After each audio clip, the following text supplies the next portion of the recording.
Bom dia, meus irmãos. Dá uma equalizada, eu não vi essa parte, está meio... Bom dia, meus irmãos. Hoje, no ano passado, a gente teve que concorrer com o concurso, mas eu acabei ficando surpreendido. Falei no começo que a gente ia ter um público menor e acabou, estava bem cheio, né? Mas hoje tem outra coisa concorrendo, que é o Enem, né? E isso mobiliza também, às vezes, pais, mães, tios, avós, etc. Tem que levar... às vezes é longe e assim por diante. Mas cá estamos nós, vamos começar até orando pelos nossos adolescentes, que eles não cheguem lá dizendo assim: eu nem estudei, entendeu? Mas que eles possam realmente estar preparados para a prova que vão fazer hoje, tão importante, né? Oremos. Deus querido, muito obrigado por estarmos mais uma vez aqui para estudar princípios da Tua Palavra, para esta área, ó Deus, tão importante, tão necessária, porque mexe com o nosso dia a dia. Oramos para que o Senhor nos dê sabedoria no aprendizado, em cada domingo que estivermos aqui em torno da Tua Palavra. Oramos agora, Deus, pelos meninos e meninas de nossa igreja, adolescentes que estão fazendo o Enem, talvez até mesmo alguns adultos. Tu possas dar a cada um, ó Deus, o Teu socorro, a Tua assistência, ó Pai, ajudando-os a lembrar aquilo que eles vêm se preparando durante tantos meses. Obrigado, Deus, pela prova que eles estão fazendo, que ocorra com as suas vidas aquilo que o Senhor já tem planejado, já tem determinado. É o que oramos em nome de Jesus. Amém. Muito bem, meus amados, nós vamos retomar a página 18. Se você olhar a página 19, nós estamos no ponto 9, contribui generosamente. O mordomo fiel contribui generosamente. Então nós já vimos sobre, lá seguindo, né? 9 romano, aí quando chega no número 1 arábico, perguntas relacionadas ao ato de contribuir, depois a atitude correta ao contribuir, vemos essa relação bem longa.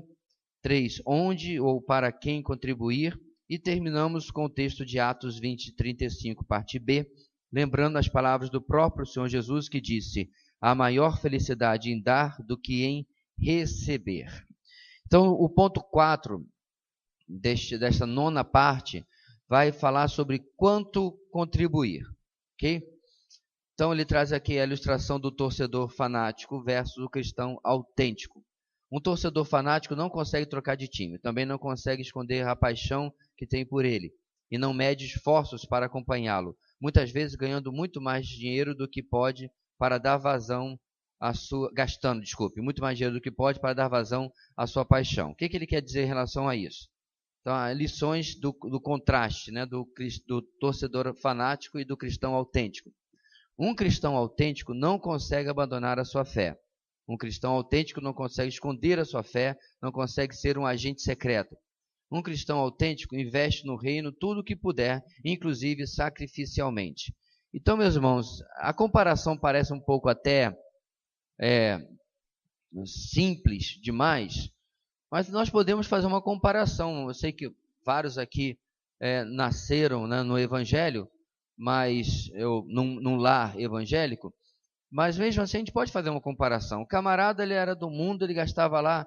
Quanto é que custa um abadá, gente, quando tem esses eventos aí? 200, 300 reais? Pois é. Um pedaço de pano mal feito, mal gravado lá, né? O cara gasta 200, 300 reais. Aí fala assim: irmãos, vamos ter aqui um acampamento. Quanto é? O acampamento é 80 reais. Ah, tá caro. Essa é a comparação até bobinha que a apostila está fazendo aqui. E eu não estou inventando, irmãos. Isso é fato comprovado. Você gastava no mundo um absurdo. Aí quando tem qualquer coisa, quer ver outra. Você não tem como não comprar material didático da escola do seu filho. Se ele estudando na escola particular, eu quero dizer. A última vez que eu tive que fazer isso, esse ano não tivemos que fazer, mas ano passado, eu fiquei boquiaberto com o preço de um livro didático. Um livro que todo ano eles reaproveitam, todo ano é o mesmo livro daquela série. Tinha livro de 120, 130 reais. Aí diz assim, ó, irmãos, agora a gente vai ter um livro do mês aqui para sua edificação. Quanto é? Irmãos, o livro está 25, está 30 reais. Está caro, né? Então são essas coisas, irmãos, que às vezes a gente não percebe o quão absurdo que nós fazemos, né? Enquanto não fazíamos lá fora, mas fazemos aqui dentro. Eu soube que o ingresso para o jogo de futebol está 30, 40 reais, dependendo se é um clássico ou se não é. Para você assistir um negócio de 2 horas e meia. Mas aí você vai passar 4, 5 dias de acampamento, não pode pagar 80, 100 reais. Então são essas coisas, irmãos, que a gente começa a perceber. E detalhe, só mencionei aqui coisas que às vezes tem dentro de uma igreja, um evento, um livro para você comprar, que você vai, né? Não estamos falando nem da parte de ofertas ainda. Então a gente está sendo questionado pela apostila, pelo autor aqui, o pastor Marcos, como é que está a minha escala de valores? Será que teve um problema depois que eu me converti, o dinheiro passou a ser visto de uma maneira ainda mais equivocada? Antes ele me servia para eu fazer o que eu queria fazer na vida. Mas agora, será que eu estou servindo? Então, essa é uma ilustração interessante, né? Para nós pensarmos. Você busca de todo o coração ser um cristão autêntico? Vamos ler esse versículo que está dentro da caixa aí, Mateus 13, 44. Vamos juntos? O reino dos céus é como um tesouro escondido num campo. Certo homem, tendo-o encontrado, escondeu-o de novo e, então, cheio de alegria, foi, vendeu tudo o que tinha e comprou aquele campo. Antes de nós continuarmos, irmãos, é óbvio que nós não estamos falando, certo? Quando, inclusive, ele fala aqui, investe tudo o que puder, inclusive sacrificialmente. Nós já falamos outras vezes, mas de repente alguém não assistiu às outras aulas, está assistindo só esta ou vai assistir gravado. Ninguém está dizendo sobre você dar sua casa, dar seu carro, dar a roupa do corpo para a obra. Ninguém está falando nada disso aqui. O que se está falando, meus irmãos, é a respeito de escala de valores, certo? No investimento do reino, o que é uma perspectiva completamente diferente de você tirar daquilo que é da sua subsistência para dar para a igreja, ou para a obra, ou para missões, o que quer que seja. Eu não entendo, irmãos, em absoluto que isso agrada a Deus. Tá? Não temos nem comida em casa porque o papai pegou todo o salário dele e deu para a igreja. Isso é um absurdo. Isso é uma coisa que não tem a mínima lógica. Só em igreja falsa que você vê um negócio desse. Então, já que nós entendemos, irmãos, qual é o extremo do absurdo, né? Nós temos que perguntar aonde nós estamos na escala, mais perto do outro lado. Do camarada, do crente da oferta do Sonrisal. Sabe como é que é, não? Ele atravessa o Rio Branco com a mão fechada, o Sonrisal dentro, chega do outro lado sequinho. Tão mão fechada que ele é. Porque o que nós vemos, meus irmãos, na palavra de Deus, são exemplos após exemplos de liberalidade. Liberalidade com o necessitado, liberalidade com a obra de Deus também. E é aí que mora a questão. É necessário compreender que a questão de contribuição tem a ver com prioridade. Qualquer pessoa tem alegria em gastar dinheiro com aquilo que é importante para ela. Logo, se as coisas de Deus são importantes para uma pessoa, investir dinheiro nas coisas de Deus será natural e motivo de alegria.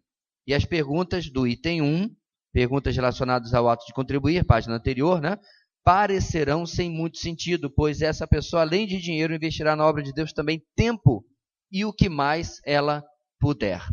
Assim, só para aplicação ao microfone da apóstola aí, se alguém precisar falar alguma coisa, irmãos, tem aqui a oportunidade também.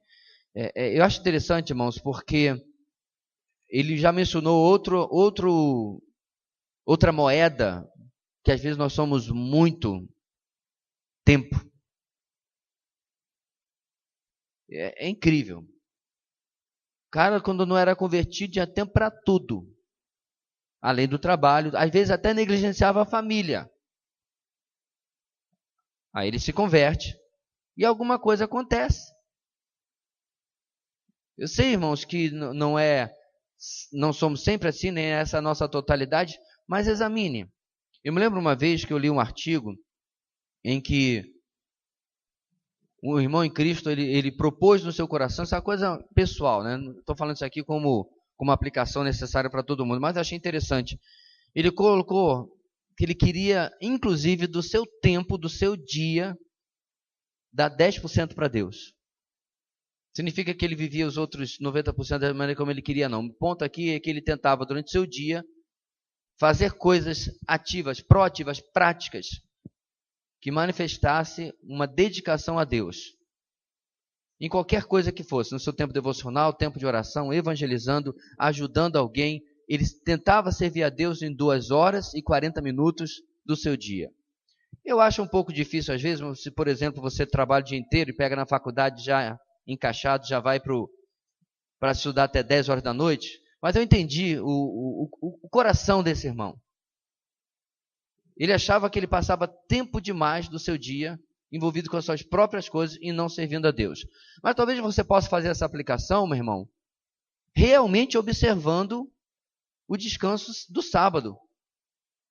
O princípio por trás desse mandamento não é o sábado exatamente, que inclusive os adventistas levam ao extremo de observá-lo das 6 da tarde de sexta-feira até as 6 da tarde de sábado, segundo a cultura judaica. Não é isso. Isso aí é um minimalismo de detalhes que você não vê no Novo Testamento. Mas o princípio permanece.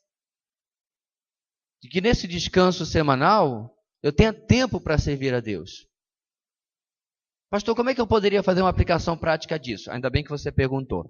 Por exemplo, tem um visitante domingo aqui. E o visitante, a visitante é da Janaína. Mas tem um velho ditado, irmãos, que santo de casa. Mas aí, a irmã Suame, querendo servir a Deus, passa ali na recepção, ou passa com a Janaína, fala assim, olha, eu percebi quando o pastor aqui apresentou o visitante, teve a Sinfrônia, que a Janaína veio com a Janaína. Aí ela pega a ficha, pega o endereço, se informa, vai fazer uma visita. O problema, irmãos, que nós temos tentado evitar na nossa igreja é que para que essas coisas óbvias aconteçam, tudo tem que criar ministério. Então vamos criar agora o ministério de visitação. Por quê? Por que nós não podemos, irmãos, naturalmente? A coisa está tão feia que daqui a pouco o pessoal vai criar o ministério de intercessão porque o pessoal não vai no culto de oração. História verdadeira. Cria-se ministérios para tapar os buracos das coisas que nós já devíamos estar fazendo. Esses últimos dias eu tenho dado uma bronca a um determinado grupo de vida, quem ouça entenda, porque algumas pessoas da sua faixa etária têm vindo e entram e saem e nem mal são cumprimentados, porque acaba o culto, oração final, né? Os grupinhos já, é que nem parece até, já se une assim para combinar não sei o que lá, e o visitante vai saindo, vai indo embora. Quer servir a Deus, meu irmão? Primeiro, dê atenção a Ele durante o culto, mas também, combina durante a semana, tomar um sorvete, tomar um suco da Caé, o que seja aí, para fazer a ponte, para fazer o relacionamento. Você vê, mordomia é muito mais do que dinheiro. Aliás, deixa eu dizer uma coisa para vocês, meus irmãos, uma das coisas que mais, assim, me impactou negativamente uma vez no relacionamento com uma determinada igreja, foi que queriam que eu trabalhasse com os adolescentes. Eu até fui conhecê-los.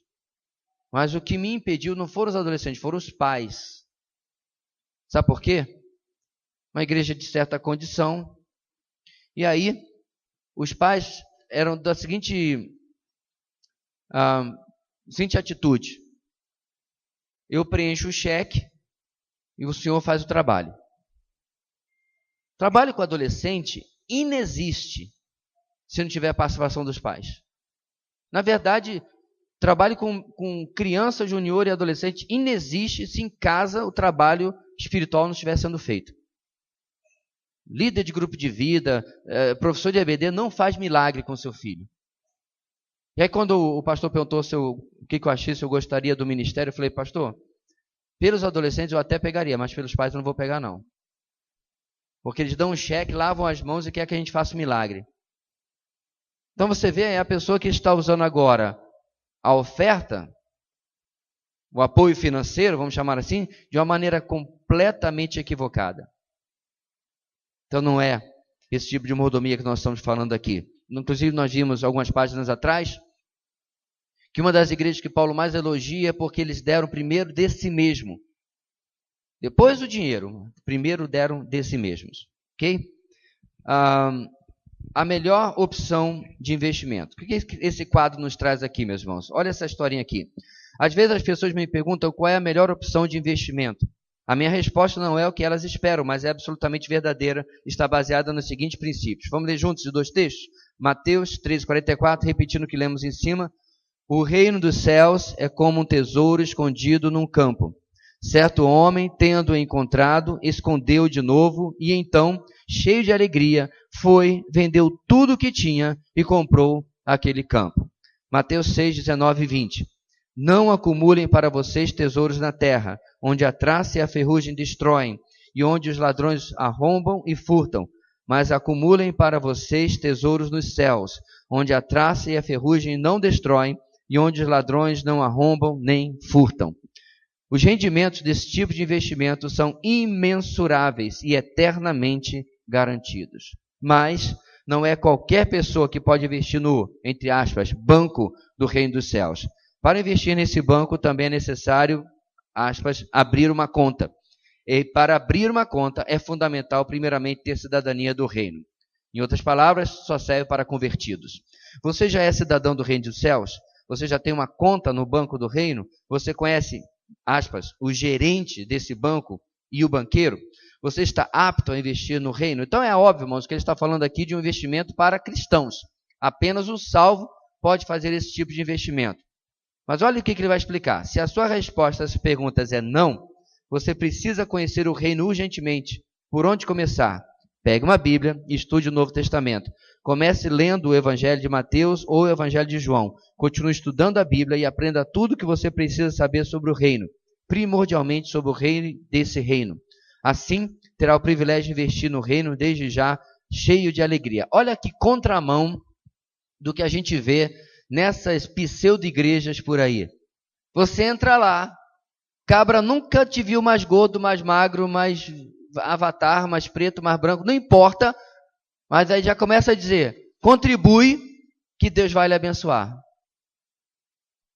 Não há, meus irmãos, primeiro que não há mesmo essa história de contribui que Deus vai lhe abençoar, mas o interessante é que ele nem sabe se você é convertido, e supostamente ele está criando uma doutrina que mesmo você pode até ser satanista, pouco importa, ateu, mas se você der a sua oferta aqui, Deus vai lhe abençoar.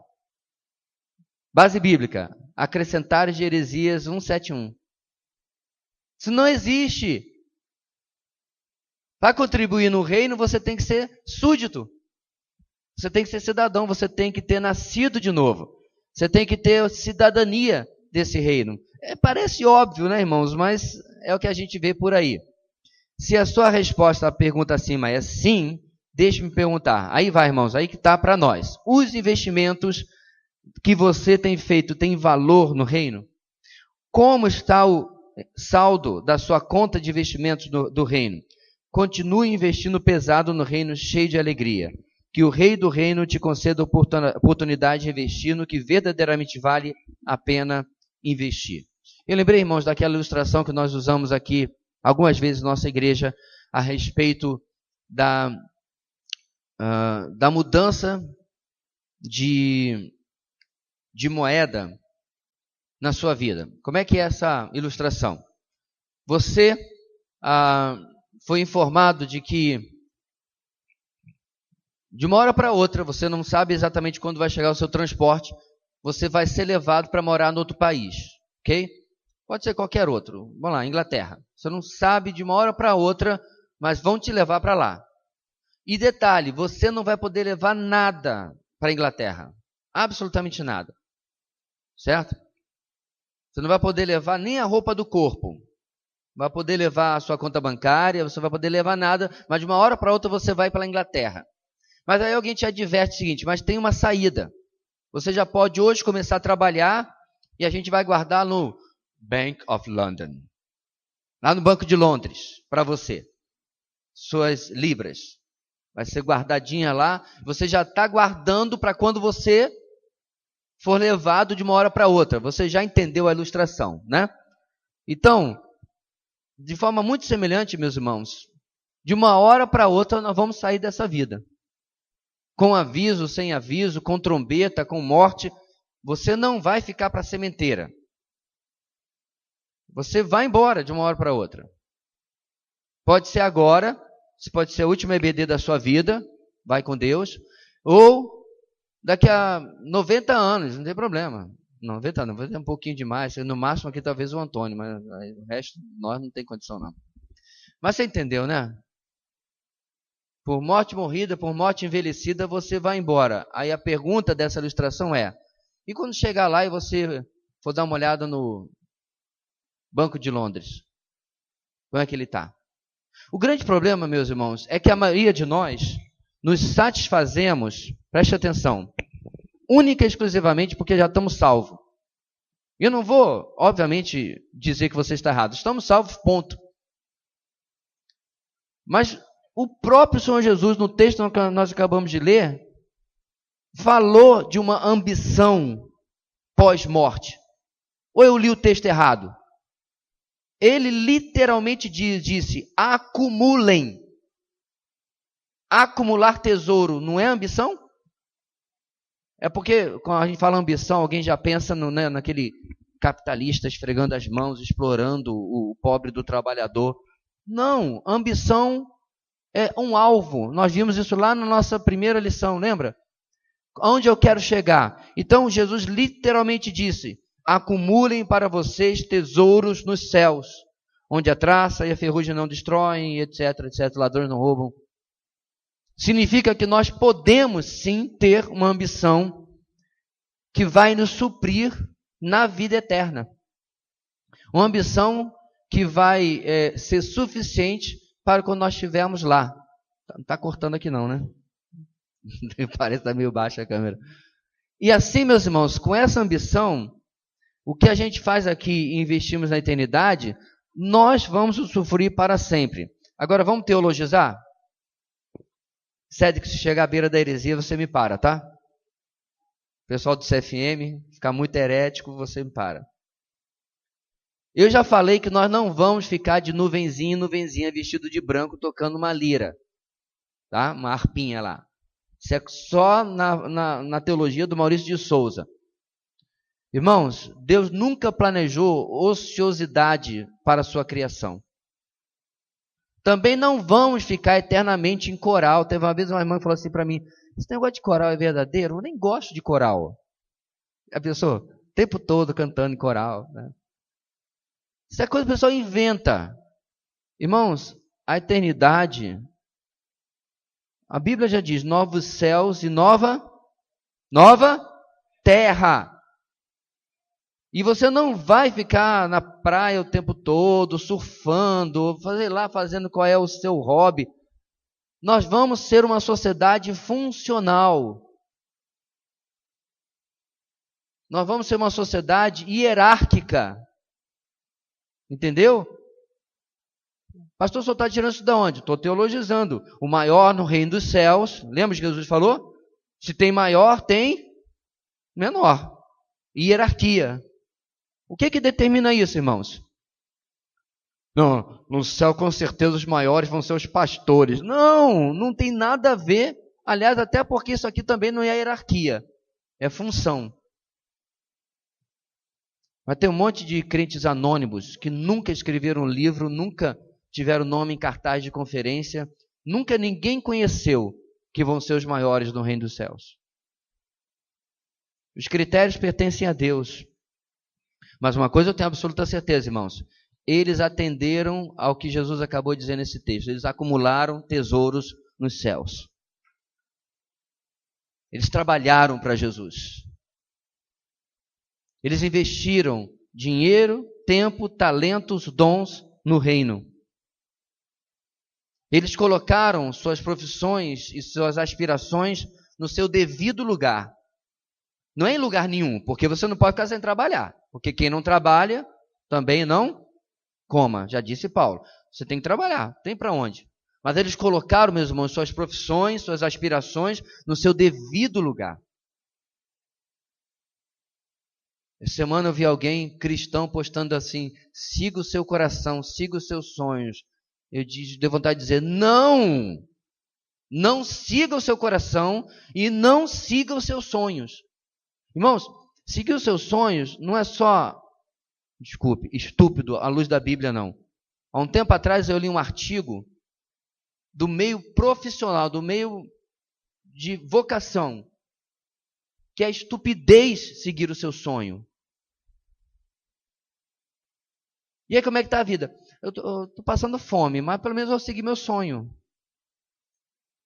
É que nem eu comentei com um dos meus filhos sobre profissão, falei, olha, eu tinha um conhecido quando eu era garoto, que o sonho dele era ser jogador de futebol. Ele até jogava direitinho. Mas, gente, milhões de meninos fazem ou passam pela peneira todo ano. O máximo que ele conseguiu foi jogar em time da 3ª divisão do Rio de Janeiro. Agora, está perto da minha idade. É o Fluminense, por aí. Depois alguém confirma se o Adrian vai assistir essa gravação, tá? Mas eu só falei verdades. Ninguém está falando nenhuma mentira. Mas ele só jogou em times que pagavam muito mal. Chegou a idade que não dá mais para jogar, o que ele tem para a vida? Mas ele seguiu o seu sonho. Hoje, tem que se virar com empregos baixos para sobreviver. O que você fez a vida inteira? Ah, tentei meu sonho de ser jogador de futebol. Acorda para a vida. Tem que botar comida sobre a mesa. Tem menino chorando, precisando de leite. A maioria dos jogadores de futebol, meus irmãos, do passado, estão na miséria, porque seguiram o seu sonho. O pessoal acha que todo mundo vai ser Messi e Neymar. Qual é o ponto aqui, irmãos, para o lado nossa aplicação, da nossa aula? O que nós precisamos não é seguir sonhos, seguir o seu coração, é seguir o que a palavra de Deus nos fala. Qual é o propósito de Deus para a nossa vida? Quando nós colocamos, meus irmãos, o reino em primeiro lugar, Mateus capítulo 6, está no mesmo contexto desse texto aqui do acumula em tesouro, tá? Mesmo contexto. Quando nós buscamos o reino de Deus em primeiro lugar, Deus coloca as outras peças no seu devido lugar. Quando nós temos uma vida equilibrada, em sabedoria. Eu fico impressionado, meus irmãos, que só são amparados pela rede de Deus, pela rede de segurança de Deus, quem pula. Às vezes, quando você vai ver um missionário aqui, né, por exemplo, agora nós mandamos, irmãos, nossa oferta missionária da igreja, como eu coloquei lá no grupo, todos os missionários da igreja foram contemplados. 3 responderam, resposta de oração. Eles tinham orado por alguma questão, alguma situação, que eu nem perguntei porque não estava ali na hora com o tempo. E Deus, na sua soberania, preste bem atenção, irmão, nossa campanha acabou quando mesmo? Foi agosto, não foi? Agosto para setembro, não é isso? E aí vai uma coisa, vai outra, a gente administrando toda a questão da igreja, só agora que a gente mandar oferta missionária, bora mandar. Só agora que nós mandamos. Talvez nós tenhamos sido lentos em fazer o que tínhamos que fazer, mas Deus estava no controle. E aqueles irmãos estavam orando lá agora, por uma necessidade que surgiu agora. E 3 deles chegou a oferta na hora que tinha que chegar.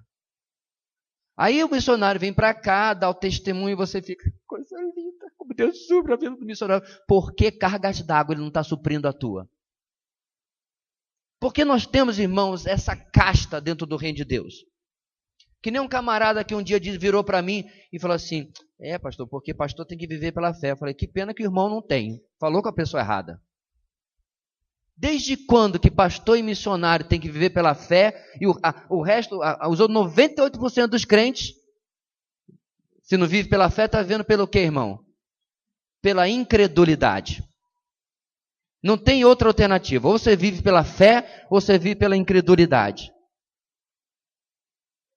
Você vai ver pela incredulidade se você confiar na sua profissão, no seu contra-cheque, no seu concurso, no que quer que seja, no papai que tem dinheiro, mas você vive pela fé que se, apesar dessas coisas, você começar a confiar em Deus, colocando em prioridade a obra, a vontade de Deus, o querer de Deus, a forma como você administra o seu tempo, o seu dinheiro, os seus bens e assim por diante. Você vê, meus irmãos, Não há lugar para ansiedade e descontentamento no coração do cristão. Não há. Ponto, acabou. Não, pastor, é que o senhor não sabe a luta que fulano está passando. Eu posso até não saber, mas eu prefiro ficar com o que a palavra diz. E ela diz claramente, não andem ansiosos por coisa alguma. Não tem exceções embaixo, não tem. Parágrafo, artigo 1, parágrafo. A não ser. Não tem, irmãos. Não tem nota de rodapé. Não tem Bíblia 2.0 que vai sair agora. Olha, quando escreveram isso, a vida era uma. Mas agora vamos compreender que a vida é mais complicada. Então, agora tem umas exceções aí. Não tem. A palavra de Deus continua absoluta. Quando esse investimento, meus irmãos, realmente acontece na nossa vida, nós passamos a viver pela fé. E aí sim, começamos a experimentar aquilo que Deus faz de uma maneira incrível. Eu, pela graça de Deus, irmãos, já posso ter colecionado alguns pequenos e grandes testemunhos assim, que mostram como que é bom você simplesmente confiar. Como é bom simplesmente você dar os passos de obediência e deixar que Deus faça aquilo que é da parte dele. Então, para fechar, meus irmãos, a questão de contribuir, perceba, nós não falamos em percentual. O que nós estamos falando é sobre atitude de coração. Porque se eu colocar aqui 1% e o seu coração ainda for avarento, ainda vai ser muito. Não é questão de quanto percentualmente. É questão do meu coração. Porque se aquilo não for algo do qual eu esteja liberto, vai ser sempre peso. E não vai ser com alegria, como Paulo nos orienta em Coríntios 9. O mordomo fiel, 10º ponto, não cobiça nem é ganancioso. Eita, alguma coisa ficou complicada aqui. A gente acabou de falar sobre ter alvos, né? Ter ambições. Pois é, você pode ser ambicioso dentro da vontade de Deus e não necessariamente ser ganancioso. Vamos lá. Tem um monte de texto que você já leu em casa, vamos ler esses 3 primeiros aqui. Juntos, irmãos, Lucas 12, 15a. Cuidado, fiquem de sobreaviso contra todo tipo de ganância. A vida de um homem não consiste na quantidade dos seus bens. Versículo que nós já lemos várias vezes no nosso estudo. Tiago 4, 2 e 3. Vamos lá, igreja, juntos. Vocês cobiçam coisas e não as têm. Matam e invejam, mas não conseguem obter o que desejam. Vocês vivem a lutar e a fazer guerras. Não têm porque não pedem. Quando pedem, não recebem, pois pedem por motivos errados, para gastar nos seus prazeres. E dá tanta coisa para tirar desse Tiago capítulo 2 e 4 aqui. Meus irmãos, a necessidade da oração, colocar diante de Deus seus alvos, seus planos, para até questionar se são os alvos e planos de Deus. Você tem a questão também da motivação. Pedem por motivos errados. Por que você está pedindo aquilo? Próximo texto, Efésios 5:5. Juntos. Porque vocês podem estar certos disto. Nenhum imoral, ou impuro, ou ganancioso, que é idólatra, tem herança no reino de Cristo e de Deus. Você está vendo o que Paulo chama ganância, irmãos? O que ele chama? Idolatria. Claro. A ganância ou a avareza demonstra que meu coração está dependendo da coisa errada. Dependência é confiança. Confiança é fé. Fé na coisa errada, de novo, idolatria. Forte, né? Como a gente tem falado várias vezes, quebrar ídolo de gesso, de madeira, até de ferro. Põe no fogo e derrete. É fácil. Fácil, fácil. Eu me lembro de testemunho de uma irmã que se converteu da macumba, de uma religião afrodescendente, não correu o risco de processo. Se converteu da feitiçaria E aí botou lá, gente, era coisa pra caramba, vestidos e gonzais e guizos, sei lá mais o que, e contas, e o preto velho, tudo para ser quebrado e queimado. Aquilo foi fácil. Uma boa marreta, pouco de gasolina e fósforo, deu conta, rapidinho.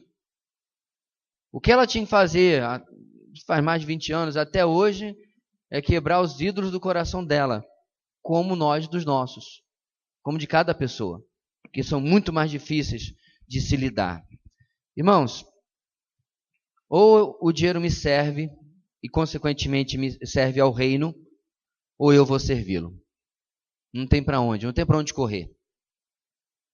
Quais são, antes de nós passarmos, o que é uma pequena evidência de que eu estou servindo o dinheiro? Uma das coisas que nós falamos lá atrás, eu não consigo me livrar das dívidas.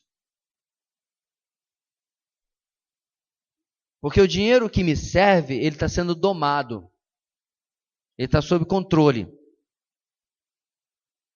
Mas o dinheiro ao qual eu sirvo se traduz em eu preciso, que significa na verdade eu desejo, tal e tal coisa, mesmo que esteja fora da minha possibilidade. E aí pouco importa se você ganha 1.000, 10.000, 20.000, ou se você faz o trabalho de escravo de 30.000, ou 60.000, né? Como a outra lá quer. Pouco importa, nunca vai dar. Eu até entendo a reclamação dela. 31.000, tinha 31.000, né? Trocado. Como que ela vai cuidar do cabelo, da unha e tal? Porque, irmãos, a Bíblia já deixou claro, a sanguessuga tem 2 filhas. Me dá. Você pode ganhar 100.000. Não tem para onde. Nunca vai dar se você for ganancioso. Porque se fosse, irmãos, se fosse possível você satisfazer a ganância humana, o corrupto que fosse pego, seria pego assim, fulano foi pego num desvio de 3 milhões. Gente, são 3 milhões de reais. Tá? Eu vou trabalhar a vida inteira e não vou ganhar 3 milhões de reais. O cara, numa só corrupção, levou 3 milhões. O que ele vai fazer? Eu vou me aposentar. Né? 3 milhões, eu vou construir uns 10 condomínios lá na minha cidade, vou alugar, construir aos pouquinhos para não dar, né, na pinta, e vou viver de aluguel. Tá bom ou não tá? 10 condomínios com 10 unidades são 100 unidades. 100 unidades a 500 por mês. Olha aí. O cara está com boi na sombra. São 50.000, irmãos, por mês. Mas não. A prova de que o coração humano nunca vai se curar da ganância é que na próxima negociata ele fala, ei, me coloca nessa aí também. Até que, querendo Deus e ajudando a Polícia Federal e não soltando o STF, claro, né, especialmente o certo Gilmar, ele seja preso. Senão não para. Não para. Ele vai roubar de quando era candidato a vereador até presidente da República. Não para, porque o coração humano vai ser sempre ganancioso. O que isso tem a ver conosco, irmãos? Tudo a ver. Porque não importa quantas promoções você tenha, não importa quantos concursos você passe, não importa quanto o seu negócio cresça, seu coração vai estar no lugar errado. 9. Agora nós vamos falar, irmãos, de uma área bem diferente do mordomo fiel. Ensina os filhos a lidar com o dinheiro.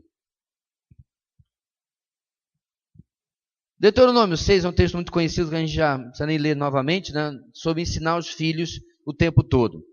Mas Efésios 6,4, também conhecido, diz: criem os filhos segundo a instrução e o conselho do Senhor. Ora, irmãos, se tudo isso que nós estamos vendo até agora serve para a nossa vida espiritual, como é que não serve para a vida espiritual dos nossos filhos? Claro que serve. E muito. E nós precisamos, desde pequeno, ensinar os nossos filhos. Nós estamos fazendo aqui um gasofiláciozinho. Está fazendo ainda? Tá andando, né? A gente tinha a ideia de colocar, porque eu vi na igreja que fui pregar lá em São Paulo, lá em interior de São Paulo, na verdade, do lado do gasofilácio tinha 2 cofrinhos assim, para as crianças botarem moeda. E eu me lembrei, irmãos, que quando eu era criança pequena lá na Ilha do Governador, na classinha, né, eu já me converti na idade de juniores, mas na classe de juniores tinha uma casinha, o telhado saía e em cima da casinha, como se fosse um cofrinho, né, um cofre, aí o telhado saía e aí ele colocava a oferta das crianças.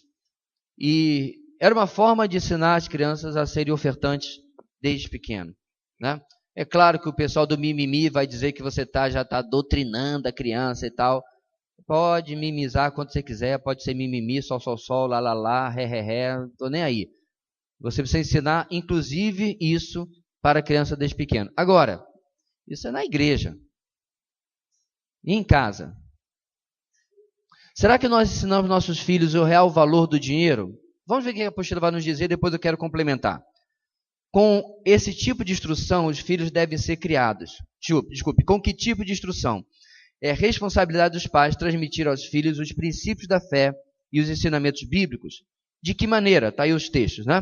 Os princípios bíblicos sobre dinheiro, bens materiais e de mordomia fiel também devem ser ensinados.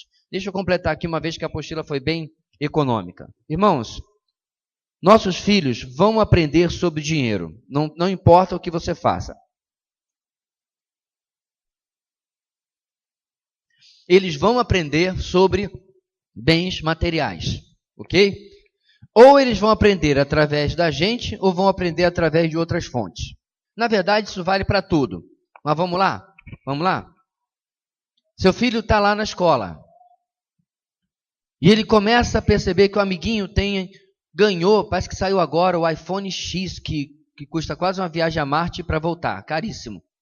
Aí o menino lá, né, 13, 14 anos, chega com o iPhone X.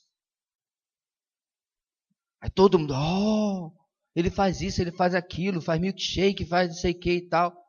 Aí seu filho chega em casa, mamãe, papai, eu quero um iPhone X. Você tem uma ótima oportunidade de ensiná-lo sobre motivação, valor das coisas e uma série de outras questões que, se você não ensinar, disser assim, não, menino, não, tem dinheiro não ensina, não é suficiente. Às vezes, irmãos, nós educamos nossos filhos com os valores errados, suprindo-os de coisas que eles não precisam. E aí, quando chegar na vida que vão estar lá sozinhos, eles não vão conseguir facilmente compreender a diferença entre necessidade e desejo. Eu me lembro, irmãos, quando eu estava no seminário, o meu tênis de correr abriu aquela famosa boca de jacaré, né? Quando solta aqui e a sola da frente, né? No meio de uma corrida, estava lá pelos meus 11, 12 quilômetros já. Estava novinho, Max, né? O joelho não tinha ainda sido lesionado. E aí abriu aquela coisa, eu tive que terminar o resto a pé mesmo, descalço. Tá. Dias depois, meu pai chegou. Eu estava longe de casa, né? Em outro estado, inclusive. Meu pai chegou. Aí ele viu o tênis lá e falou assim, precisa comprar um outro tênis. Aí eu falei assim, não. Tem um cara aqui na cidade, isso aqui é uma cola, ele passa uma linha, costura, dá para usar até o final do seminário. Aí meu pai quase falou assim, quem é você que fizeram com meu filho? Os alienígenas chegaram e abduziram. Sabe por quê, irmãos? Porque agora eu estava fora de casa, estava vendo o sacrifício que era para pagar a mensalidade do meu seminário, na época da inflação, todo mês subia. É um desespero, todo mês tem que ligar para o Rio para dizer, não é mais R$1 milhão, é 1 milhão de cruzeiros, é 1.200.000 cruzeiros. Ou sei lá que diabo de moeda era na época, que eu nem lembro mais. Mudou tanto que eu nem lembro qual era. Ou cruzeiros, ou cruzados novos, eu não lembro o que era na... Hã? Não, a URV entrou 6 meses depois do meu casamento, quando eu já tinha saído do seminário. Foi antes da URV, era cruzado novo? Acho que era, né? Eu era muito novinho, pastor, então eu sou o que lembra. Tô brincando. Mas eu sei, irmãos, que era a época da inflação, então era essa história. Você vê, querido, como é que a perspectiva da gente muda? Por que não pode mudar quando nossos filhos estão em casa? Gente, pais que se endividam para fazer festa de aniversário. Em que mundo é esse? Uma vez eu estava consertando um computador numa dessas empresas de empréstimo consignado, e a criatura, na época, isso faz mais de 10 anos, pegando 5 mil reais para fazer uma festa de aniversário. Aí a atendente lá, quantos aninhos ele está fazendo? 1. Vai nem lembrar, saber de nada que está acontecendo. Provavelmente vai dormir antes do final da festa. E 10 anos atrás ou mais, gastar 5 pau de empréstimo para fazer uma festa de aniversário. Passamos, claro, eu sei que você não vai conseguir influenciar uma criança de 1 ano de idade sobre esse mau uso do dinheiro, mas você entendeu o meu ponto. Isso era uma constante na vida de uma pessoa dessa forma, dessa maneira. Ou seja, quais são os valores que estamos passando dentro da nossa casa? O que a gente está transmitindo para os nossos filhos sobre a questão de como lidar com o dinheiro? Será que ao primeiro chorinho, você já atende às vontades? Será que no primeiro pedido, a primeira reclamação, você já comparece? Será que você tem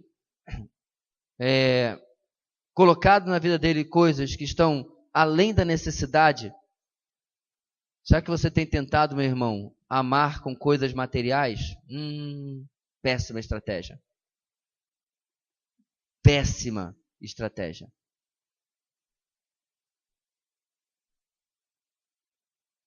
Amar com coisas materiais vai criar um coração completamente distorcido daquilo que realmente tem valor. 12.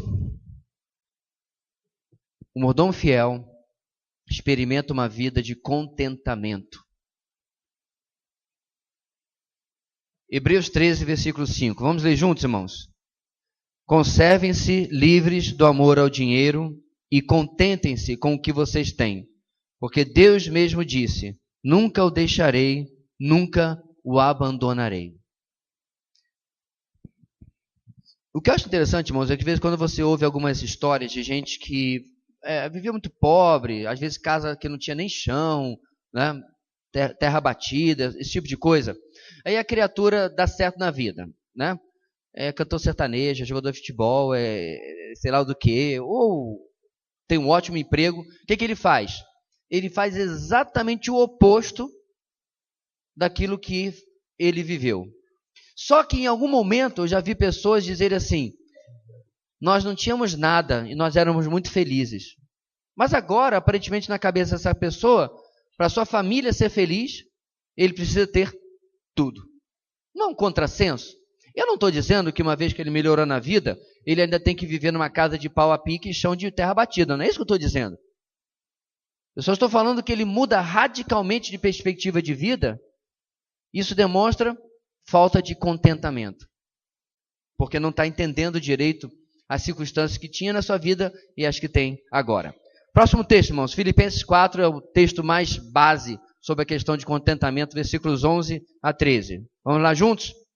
Aprendi a adaptar-me a toda e qualquer circunstância. Sei o que é passar necessidade e sei o que é ter fartura. Aprendi o segredo de viver contente em toda e qualquer situação. Seja bem alimentado, seja com fome, tendo muito ou passando necessidade. Tudo posso naquele que me fortalece. Eis o contexto do versículo 13. Tem nada a ver com a maioria das aplicações que eu já vi até hoje. Inclusive, nós temos este texto razoavelmente explicado na nossa exposição de Filipenses toda. Você pode achar a mensagem sobre o capítulo 4, e você vai encontrar a explicação mais detalhada desse texto. Tudo posso naquele que me fortalece. Significa que posso ter uma mansão, um carro de luxo na garagem, ou todo o conforto que mereço? É isso que o versículo ensina? É para correr em busca de bens materiais que Deus nos dá forças? Não. Em Jesus, por causa do Evangelho, o mordomo fiel será fortalecido e poderá experimentar uma vida de contentamento, mesmo estando na prisão, passando fome, passando frio, como Paulo estava, em circunstâncias adversas e sem nenhum conforto. Estamos realmente dispostos a experimentar esse tipo de vida de contentamento sem murmurar? Então veja bem, meus irmãos. Ontem eu estava assistindo mais um desses infelizes vídeos de uma igreja já bem antiga, em que o camarada estava de novo colocando o texto bíblico que falava inclusive sobre justificação, que nós somos a justiça de Deus, a aplicação dele. Por isso, Deus não tem lhe colocado para sofrer, Deus tem lhe colocado para ter miséria, Deus tem lhe colocado para prosperar. Isso que eu chamo, irmãos, de uma exegese. Isso não é exegese. Isso é uma exegese. É alguém que olha de uma maneira como se fosse um jegue olhando para aquele texto. Que o texto não tem absolutamente nada a ver com prosperidade material. E o duro era ver o povo da congregação dando os améns lá no vídeo. Por quê? Cada ganância do homem que não consegue compreender o que está dentro do texto que nós estamos vendo, por exemplo, aqui. O que isso quer dizer, meus irmãos? Que o contentamento é que vai, ou que deve, vai não, mas deve reger a forma como eu lido com os meus bens materiais. E aí você para lá no seu carrinho popular, no sinal de trânsito, e do seu lado para aquela SUV que só falta dobrar as rodas, que nem o Volta ao Futuro, e sair voando. E nós somos, irmãos, confrontados com essas comparações o tempo todo. É o carro que vestimos, é a roupa, é o carro que temos, é a roupa que vestimos, é a casa que moramos. E o tempo todo a sociedade vai dizendo quem é o bem-sucedido e aquele que não é bem-sucedido. Aí de novo, você vê lá o testemunho do missionário. Aí você diz, poxa, que bênção, né? Está vivendo pela fé. Aí volta a perguntar, por que nós não estamos então? O que está errado na nossa escala de valores? Será que nós precisamos, irmãos, para ser realmente felizes, estar sempre correndo atrás do próximo projeto material? O que eu acho interessante é que nós somos bem lentos ou completamente ausentes de projetos espirituais. Há muitos anos atrás, numa reunião da Jubaé, em culto de início do ano, lá na igreja Nova Canaã, eu desafiei os jovens a escolherem 3 dos seus colegas ou amigos ou parentes, pouco importa, e naquele ano, um projeto espiritual, um projeto evangelístico, pregar, evangelizar essas 3 pessoinhas, 12 meses. Eu me pergunto se a gente tivesse a oportunidade de juntar os mesmos jovens, como que esse projeto foi? Mas às vezes, irmãos, nós precisamos, para ter motivação de ter sempre um próximo projeto, está sempre o carro mais do que esse que eu tenho. A casa tem que ser sempre mexida, e não sei o que, a viagem, isso, de novo. O problema, irmãos, não são essas coisas na nossa vida, mas qual a prioridade? Será que isso tem sido feito em troca da minha própria paz de espírito? Da tranquilidade dentro da minha casa? Como que tem sido lidado isso na nossa vida? Isso eu digo para mim, para você, para cada um de nós. Vamos continuar. Em contraste com isso, a nossa cultura estimula o descontentamento.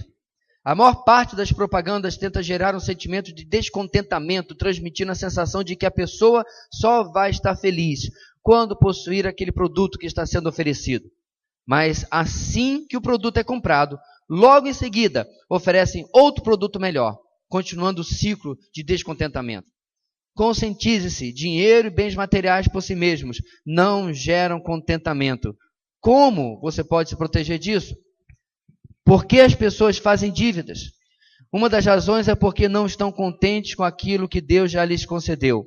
Uma pessoa contente e satisfeita com o que possui, provavelmente estará também muito menos propensa a cair em tentação na área de cobiça, ganância, desonestidade, soberba, orgulho, reclamar do trabalho ou do salário.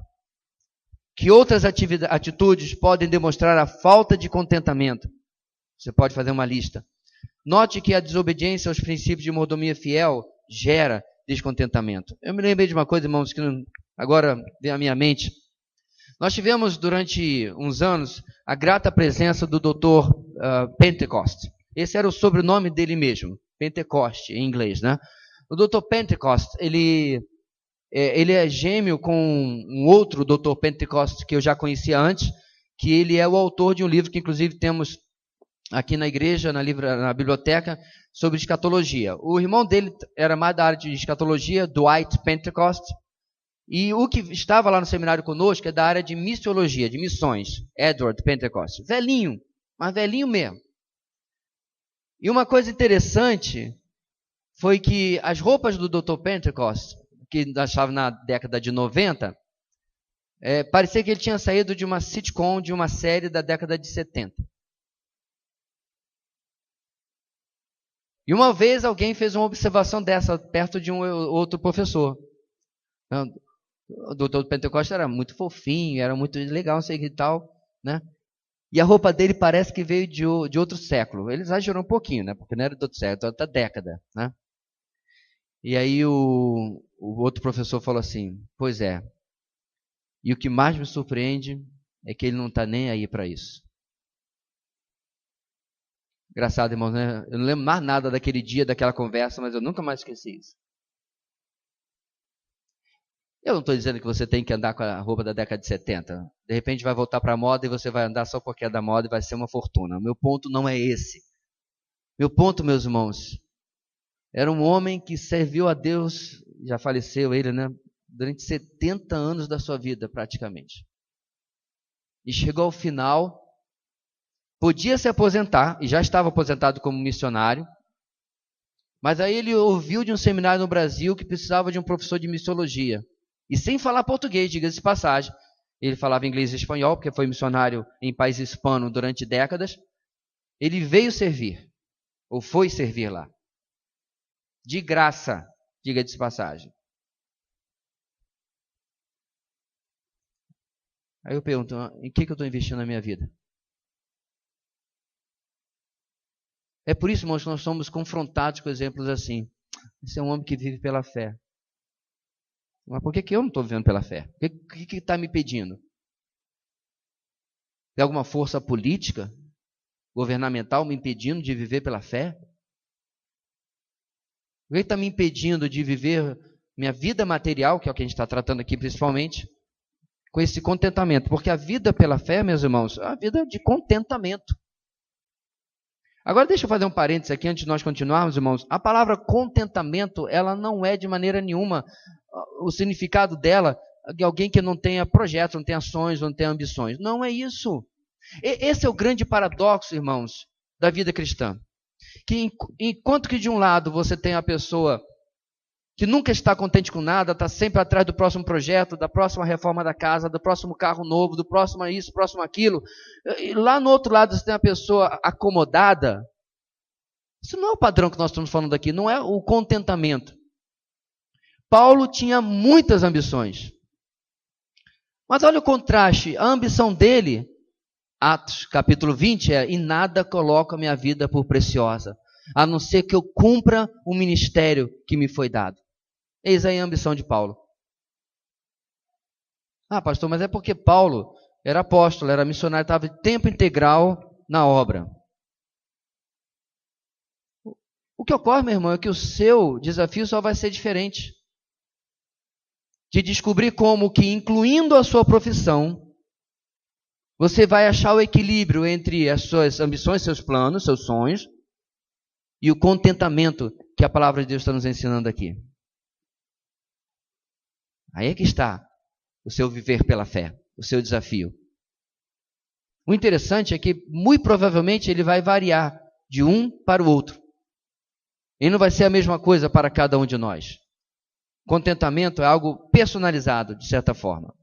Nossa apostila então diz aí no quadro, a desobediência aos princípios de mordomia fiel gera descontentamento, destacando a frase do último parágrafo. Você está experimentando uma vida de contentamento? Se não, o que você deve fazer ou que decisões você precisa tomar para que o contentamento genuíno seja visível na sua vida? Avalie-se. Para nós, antes de nós passarmos adiante na página 20, irmãos, Isso requer da minha vida decisões difíceis. Decisões de que isso ou aquilo precisa mudar. Marido e esposa precisam estar de acordo. E um ajudar o outro. Às vezes você tem um marido sonhador, que vive fora da realidade financeira de vocês. Às vezes você tem uma esposa sonhadora, gastadora, que vive fora da realidade financeira de vocês.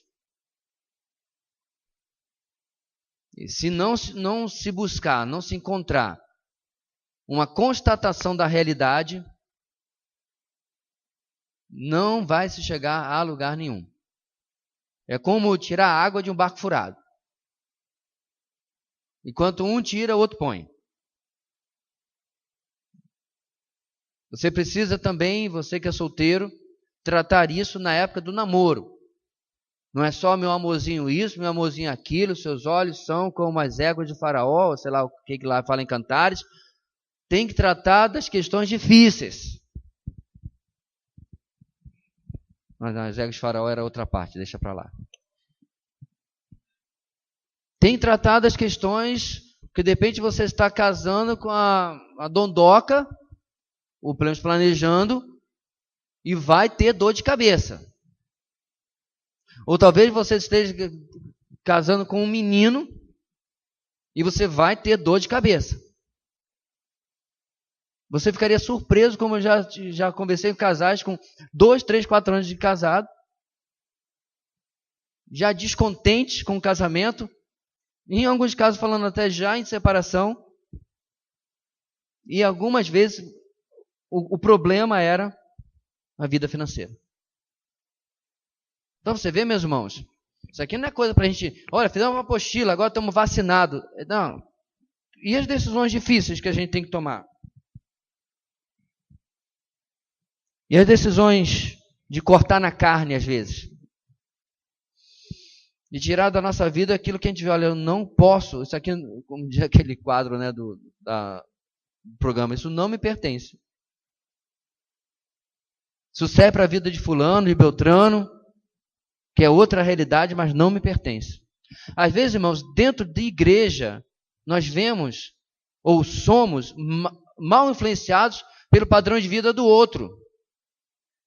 Tem um irmão lá que é, sei lá, de repente você tem aqui um juiz do Supremo, ou uma escrava dos direitos humanos, né, de repente. Aí você quer... Caiu a ficha? Aí você quer viver o padrão do outro. Só que você não ganha como o outro. Se o irmãozinho estacionou no estacionamento da igreja com um Audi, alegre com os que se alegram, mas chora no seu choro lá do Fusca. Porque seu salário não dá para o Audi, bora andar de Fusca, né? Irmãos, é fato. Às vezes você vê o irmão e diz assim, não, Deus ainda vai me abençoar. Não, talvez não. Porque aquilo que eu estou vivendo é aquilo que Deus quer para mim, não aquilo que o outro está vivendo. Não aquela realidade, esta realidade. Eu não estou entrando aqui no ponto, meu irmão, se quem ganha muito deve gastar como se... Isso é assunto para mais para frente.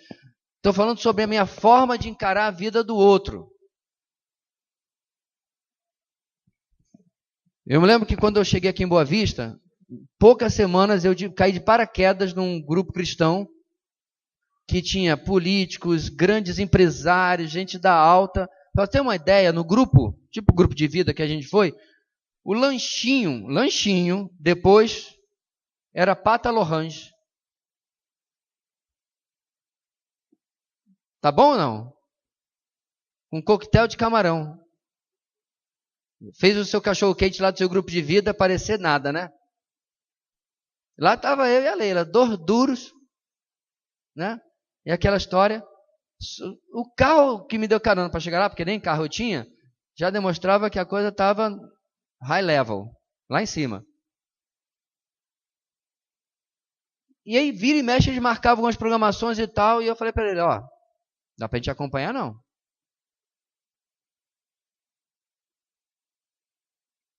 Aqui a Culais falava assim, não, pastor, a pessoa ir com a gente. Bom, eu não tenho condição, não. Não, mas o senhor não vai pagar. Eu falei, então agora eu tenho condição. Eu não vou ficar pretendendo uma coisa que eu não sou. Só para agradar aqueles irmãos lá. Quando você tem, irmãos, um desequilíbrio assim, ou pelo menos entre eles não havia desequilíbrio, porque era praticamente todo mundo lá do grupo, legal. Mas já que eu era o elemento estranho, corpo estranho, ou eu tinha que ser expulso do grupo, ou o grupo tinha que me carregar. Graças a Deus, tiveram o espírito cristão de compreender que tinha hora que eu não tinha como acompanhar e eles supriam. Mas o que eu não podia era, né, 2, 3 reuniões lá do grupo, eu já chegava com roupa de marca e tal, né, camisa social, 300 fios de algodão, sei lá o quê, que custa um salário mínimo, porque eu quero me encaixar naquele meio. Não, parceiro, aí não dá. Vamos lá, página 20, irmãos. Alguma dúvida, irmãos, até agora? Sim, não? Os perguntadores foram para o Enem, né, de novo hoje. Tá bom. O mordomo fiel, 13º ponto, estabelece um estilo de vida coerente com o propósito de Deus para a sua vida. Perfeito. Perfeito. Estilo de vida coerente com o quê? Com a propaganda? Com o que você vê ao seu redor? Não. Com o propósito de Deus para a sua vida. Compare a vida espiritual de Jó, Abraão, José, Davi, Jesus e Paulo e outros homens da Bíblia, com o patrimônio material que eles possuíam. Perceberemos que o patrimônio de cada um era coerente com o propósito que Deus tinha para a vida de cada um deles. Perceberemos também que Deus providenciava todos os recursos necessários para que conseguissem cumprir a sua missão, embora às vezes Deus limitava os recursos esperados para que pudessem exercitar a fé e ver Deus agindo sobrenaturalmente. Em resumo, Deus estabelece, irmãos, um padrão, um projeto de vida para mim, tá? Um propósito de vida. Eu estou vivendo aquele propósito de vida. Ótimo, até agora está tudo bem. O que Deus faz? 2 atitudes, está no primeiro parágrafo. Deus sempre supre o que eu preciso dentro daquele propósito na minha vida. Mas, de vez em quando, Deus não supre, última parte aqui, para que eu possa exercitar a fé e ver Deus agir sobrenaturalmente. Irmãos, eu já experimentei as duas partes. E se você quer de verdade viver pela fé, você vai experimentar as duas coisas. Você vai viver tanto sem ter abundância, como fartura, como ter falta. Porque a nossa fé só é exercitada exatamente neste movimento de Deus na nossa vida. Não de outra maneira. Quanto a você, dois pontos. O seu patrimônio material ou o patrimônio que você deseja alcançar está de acordo com o propósito que Deus tem para a sua vida? Aqui, irmãos, antes de nós continuarmos, o grande problema muitas vezes é que muitos cristãos não têm a mínima ideia do que Deus deseja das suas vidas. Limita a sua vida cristã, ou o seu propósito, ou plano cristão a frequentar o culto de domingo. Ora, se você não sabe o que Deus quer da sua vida, é bem difícil que você se adeque ao que Ele está planejando, é ou não é? Você não sabe qual é o plano? Como é que você vai viver o plano? Você não sabe o que Ele quer? Então você vê como a primeira coisa diante de qualquer coisa aqui é buscar a Deus e dizer, Senhor, o que o Senhor deseja da minha vida? É provável que Ele não vai, meus irmãos, descortinar todas as coisas, mas à medida que Ele vai revelando, descortinando o que Ele deseja, eu vou me adequando passo a passo para aquilo que Ele está dizendo. Você estuda, trabalha e faz o que faz apenas para ganhar dinheiro e para alcançar prosperidade material, ou faz essas coisas para cumprir o propósito de Deus em sua vida? Veja nessa apostila mais à frente o exercício, qual o propósito de Deus para a sua vida? Através da leitura da Bíblia, da obediência à palavra de Deus e da oração, certamente você descobrirá a vontade de Deus para a sua vida. e poderá estabelecer um estilo de vida coerente com o propósito de Deus para você. Ciente de que Ele suprirá todos os recursos para que este propósito seja cumprido. Antes de nós continuarmos, irmãos, lemos os últimos textos aí. Vamos entender uma coisa aqui, preste bem atenção. No propósito de Deus para a nossa vida, alguns vão chegar a lugares médios, outros lugares mais altos e assim por diante. Como é que funciona isso? Qual é a diferença de alguém chegar até lá na vontade de Deus ou chegar na sua própria vontade? É muito sutil. Muitas vezes Deus coloca um desejo no nosso coração para que aquele desejo seja o cumprimento da vontade dele. Então, se você disser, não, eu estou estudando direito porque eu quero ser juiz. Ótimo, não tem problema nenhum, a gente precisa de bons juízes, tementes a Deus. Mas o que você precisa questionar essa é a vontade, o propósito de Deus para a minha vida? É isso que realmente eu quero? Desculpe, é isso que exatamente Ele quer para a minha vida? Porque caso contrário, você vai perseguir um alvo fora da vontade de Deus e aí esse alvo não se concretiza e um vazio de frustração vai ter na sua vida porque você perseguiu o vento e não aquilo que estava dentro da vontade de Deus. Eu acho interessante, meus irmãos, que quando Deus tem um propósito na nossa vida, Ele vai abrindo o caminho de menor resistência, por assim dizer, conforme até a própria água busca no terreno, né? Ele vai abrindo os caminhos de menor resistência, vai nos conduzindo de tal maneira que a única coisa que nos impede de experimentar totalmente a vontade de Deus é a nossa teimosia. Deixa eu dar um exemplo para vocês. 30 anos atrás, mais ou menos, eu enchi a paciência do meu pai para comprar um violão. Ele comprou o bendito do violão. Aí eu fui para a aula. Mas semanas depois, ele viu o violão lá no canto, aí falou assim, filho, e a aula? Não quero ir mais não. Aí meu pai, com todo jeitinho dele, no interior do Espírito Santo, falou assim, mas vai, porque você encheu a paciência para comprar o violão, agora nem que eu quebre na sua cabeça, você vai. Viu você que vive cedendo a preguiça e ao mimimi do seu filho? Quando eu cheguei no Cauamé, adivinha quantas pessoas que tocavam violão no Cauamé, gente? 0. Ninguém. Fomos plantar a videira. Adivinha quantas pessoas tocavam instrumentos? 1. Um baiano que nem aqui está mais já foi embora. Bem, tinha um amigo meu de seminário que morava aqui em Boa Vista na época que nos ajudou no teclado. Mas esse amigo que tocava, o baiano, foi para o baixo. E porque eu tocava violão, a comunidade Baixo da Videira não começou também ouvindo playback. Como eu agradeço, meus irmãos, meu pai não ser frouxo. E chegou assim, vá estudar violão sim, você me encheu a paciência, agora você vai. O que eu estou querendo dizer com isso, irmãos? Deus vai conduzindo a nossa vida para aquilo que Ele quer fazer lá na frente conosco. Com as oportunidades que Ele vai dando para a gente. O negócio do inglês foi a mesma coisa. Depois de um tempo pai, não quero mais estudar inglês não. Eu falei assim, olha, que bom. Aliás, seria bom se você quisesse, porque iria, mas não querendo vai assim mesmo. Pode pegar esse material e vai para a aula. Irmão, se eu falasse para vocês a quantidade de portas que saber falar uma segunda língua já abriram na minha vida, inclusive no ministério, inclusive no meu preparo teológico. Deus está conduzindo a sua vida. Você está realmente indo para o propósito que Ele tem para a sua vida? Ou você está teimosamente... Sabe aquele carrinho de compra que você pega no supermercado, aquele bem velhinho, que você tenta para um lado, mas ele puxa para o outro? Somos nós, às vezes, com o que Deus quer fazer na nossa vida.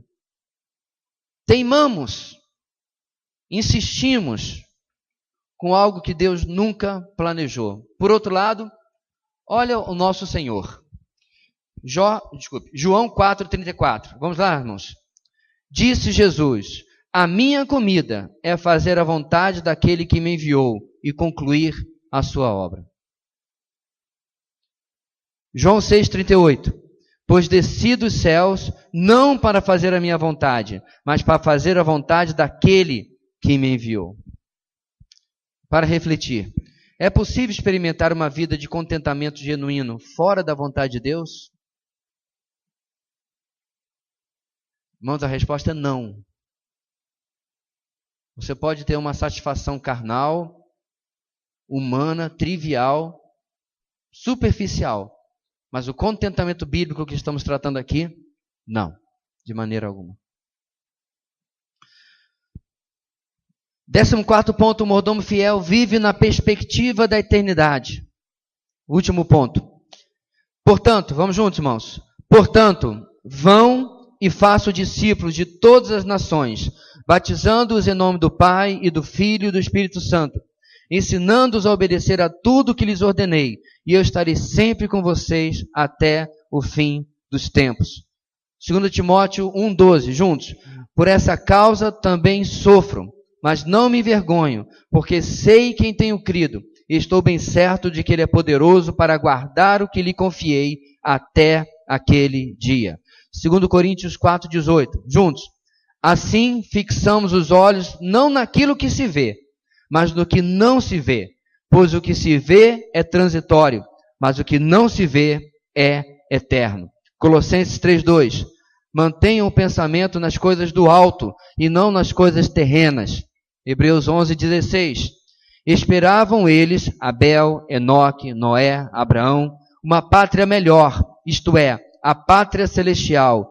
Por essa razão, Deus não se envergonha de ser chamado Deus deles e lhes preparou uma cidade. Meus irmãos, uma enxurrada de textos bíblicos, além daqueles que estão aí embaixo do ponto 14, mostrando, irmãos, como que você pode viver uma vida na perspectiva da eternidade, não apenas planejando para o próximo verão, não apenas planejando para o próximo ano, não planejando quando eu crescer, mas uma vida que trabalha, que vive, que estuda, debaixo de uma perspectiva melhor do que apenas o próximo contra-cheque, ou se livrar daquilo que você conseguiu de forma errada, né, prejudicial na sua vida, por estar fora do propósito de Deus.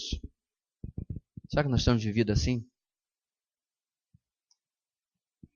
O primeiro versículo, irmãos, nos dá uma ideia do que é viver à luz da eternidade. Lembra que eu falei da ilustração e na aula, na conferência, o Davi falou a mesma coisa sobre nunca vi um caminhão de mudança atrás de um carro funerário? Pois é. Existem duas coisas, meus irmãos, que se você não está envolvido, preste bem atenção, por favor. Existem duas coisas que se você não está envolvido, a sua vida não está sendo vivida à luz da eternidade. Mateus 28 nos fala sobre isso. Se você não está ganhando vidas, se você não está edificando vidas de alguma maneira, você está aquém já do propósito de Deus para a sua vida. Porque talvez quando a gente está falando aqui de propósito, você está pensando numa coisa muito prática. Aí você está assim, poxa, o pastor descobriu a coisa bem prática que ele pode fazer. Ser pastor, legal. Então é bem provável, irmão, que você vai descobrir que para ser bem prático, você não vai precisar nem mudar de profissão. Não há necessidade. Mas se você encara o seu ambiente de trabalho, por exemplo, ou a sua turma na faculdade, ou na turma na escola, apenas como aquele compromisso humano que eu tenho da minha semana, você ainda não entendeu Mateus 28. Mateus 28, inclusive, melhor traduzido, você já ouviu essa explicação, portanto, indo, façam discípulos. O imperativo é o fazer discípulos, não é o ide. Foi traduzido errado.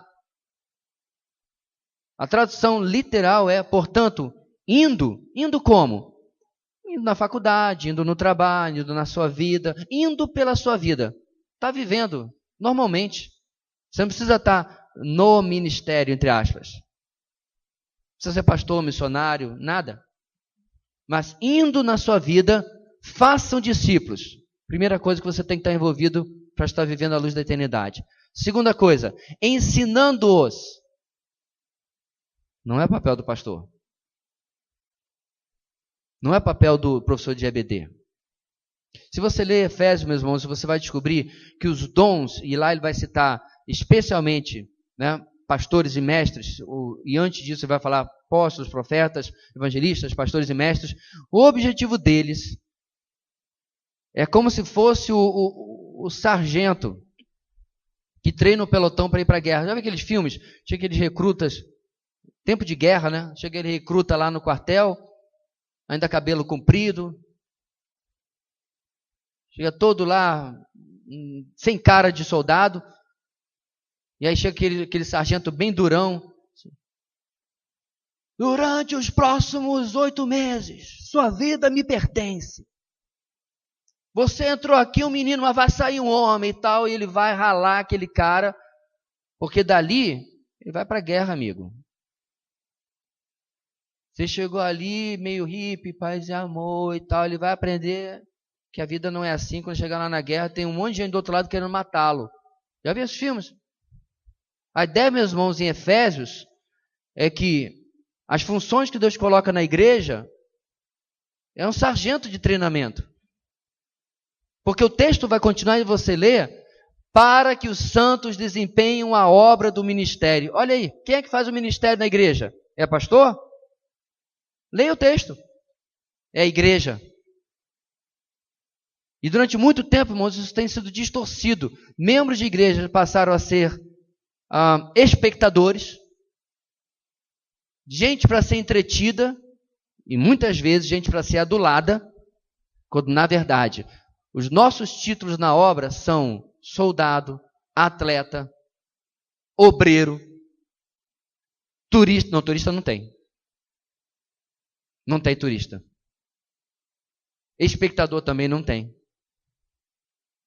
Quando nós acompanhamos as metáforas bíblicas sobre igreja, irmãos, a gente vê que igreja é lugar de guerra. O mais interessante, irmãos, é que está tão feia a coisa hoje em dia que o pessoal coloca na internet. A igreja precisa ser mais hospital e menos tribunal. Sabe o que é interessante? Você não vê uma vez no Novo Testamento a igreja sendo equiparada a um hospital. Nenhuma vezinha. Por outro lado, em Coríntios você vê a igreja sendo igualada a um tribunal. Tem uma treta lá entre os irmãos de Corinto. O que Paulo diz? Não tem nenhum sábio entre vocês que possa julgar entre um e outro? Tribunal.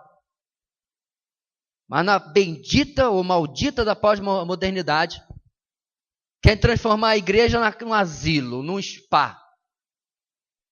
Num lugar onde você vem todo dodói para ser tratado. Irmãos, é claro que há cura, que há restauração. Mas a restauração é o seguinte. E aí, filha? Tá boa? Tá boa? Beleza. Pega esse fal aqui.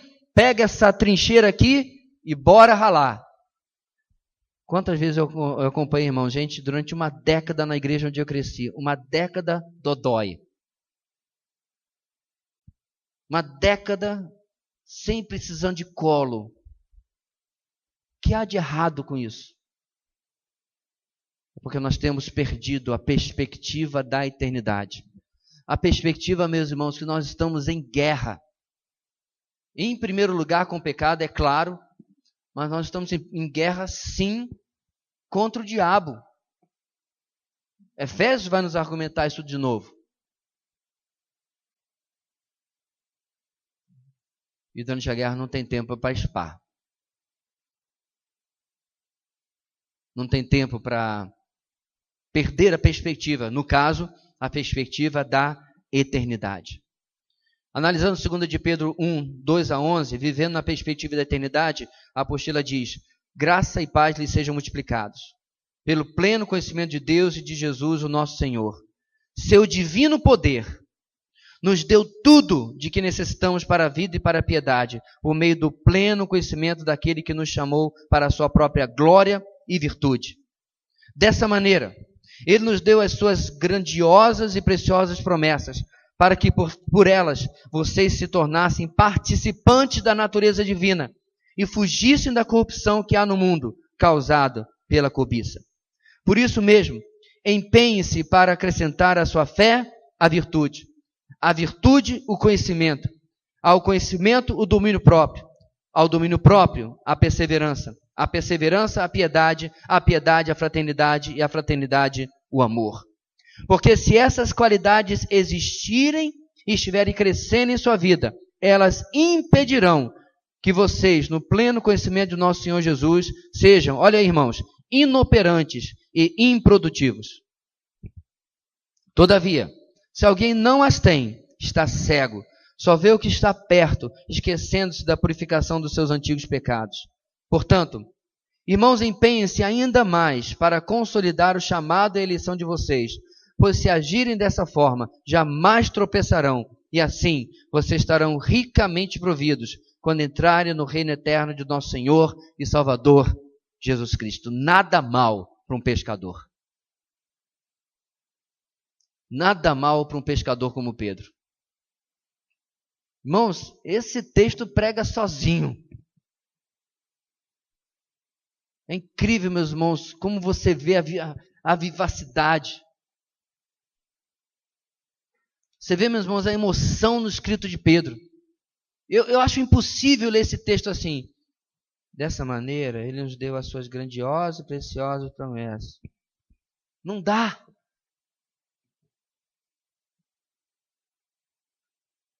Porque esse é um biotônico, esse texto aqui.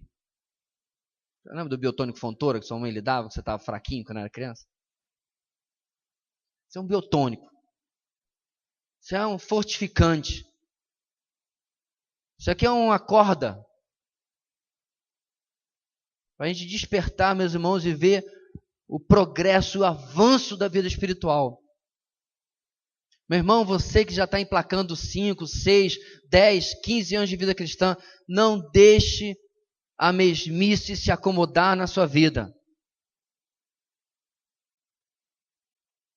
Missionário que eu mencionei há minutos atrás, o Dr. Pentecost, podia estar aposentado, podia estar lá na Flórida, naqueles asilos maravilhosos que tem na Flórida, sabe aquelas casas de idosos que tem tênis, spa, que tem tudo. O que ele faz?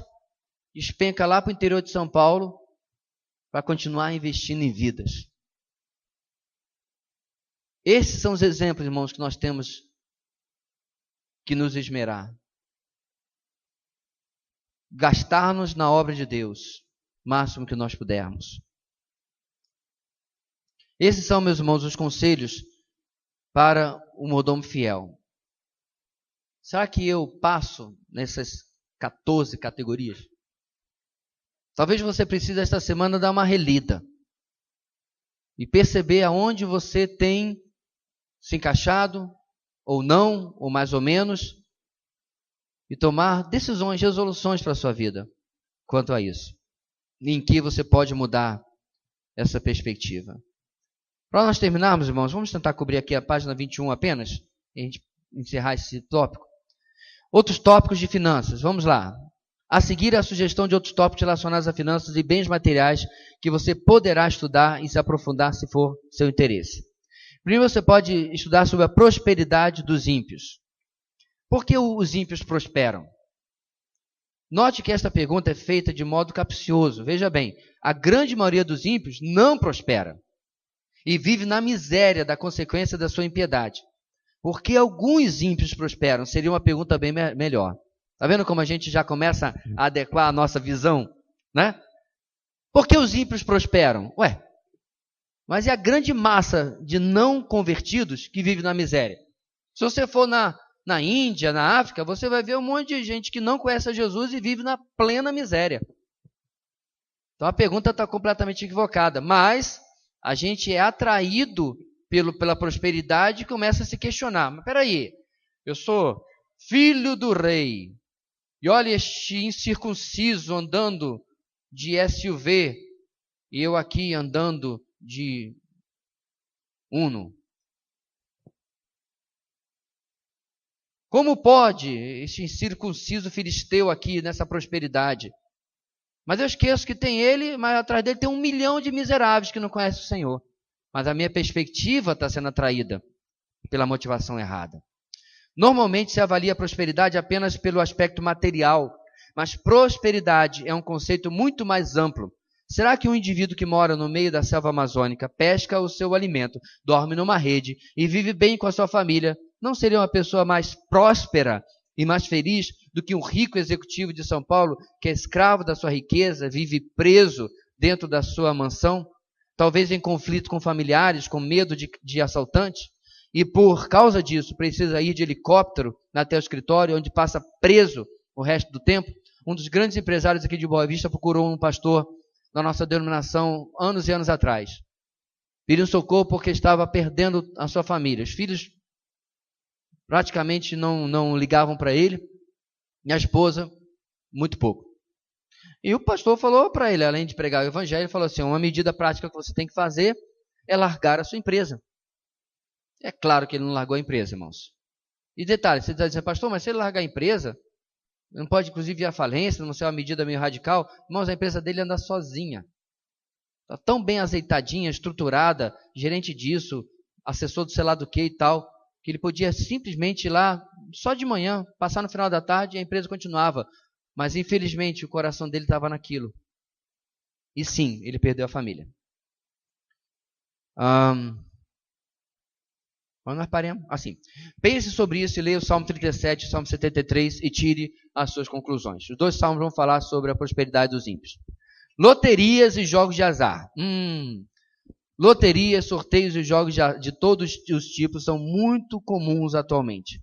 Investimentos arriscados e títulos de capitalização baseados em sorteios também podem ser considerados jogos. Um cristão pode se envolver com isso? Reflita sobre as seguintes questões. Quais são as motivações que levam a pessoa a jogar? Essas motivações agradam ao Senhor? Por quê? Você acha que uma pessoa que leva a Deus a sério deve jogar? Compare as motivações que levam a pessoa a jogar com os princípios de trabalhar diligentemente, confiar na provisão do Senhor e ser um mordomo fiel. Como crente, não há a menor necessidade de jogar na loteria, afinal você já tirou a sorte grande. Gostei do trocadilho. Irmãos, isso aqui é uma coisa muito controversa, às vezes quando alguns irmãos me perguntam, e eu acho que realmente a apostila acertou na mosca. Tá, por que você vai jogar na Mega Sena? A razão é óbvia, porque eu quero ser rico. E por que você quer ser rico? Você já voltou lá no começo da apostila, já descobriu qual é o propósito de Deus para a sua vida? E aí é que está. Quem não sabe o que Deus quer da sua vida, meu irmão, vai qualquer porta é porta. Pode ser até pintada na parede, vai ficar mexendo lá para tentar abrir a maçaneta. Ele mencionou aqui, irmãos, título de capitalização. Eu tenho 2. Mas qual é a motivação? Minha motivação era uma poupança para as férias. Me ligaram do banco. Senhor, o senhor quer fazer um título de capitalização? R$100 por mês? No final, até discuti com meu filho, que agora trabalha no seio bancário. O que eu fiz, eles me garantiram que voltava com os juros, integral. Ele falou que aquele que ele está vendendo lá no banco dele tem um desconto, parece que é de 20%. Falei, então são títulos diferentes. Esse eu não faria. Guardar dinheiro para receber menos no final? Que história é essa? Para dilapidar o que eu tenho, já basta eu, não precisa do banco dilapidar, não. Mas o que eu guardei, fiz um no Banco do Brasil, na Caixa. Em dezembro, eu vou sacar integral. Poupança.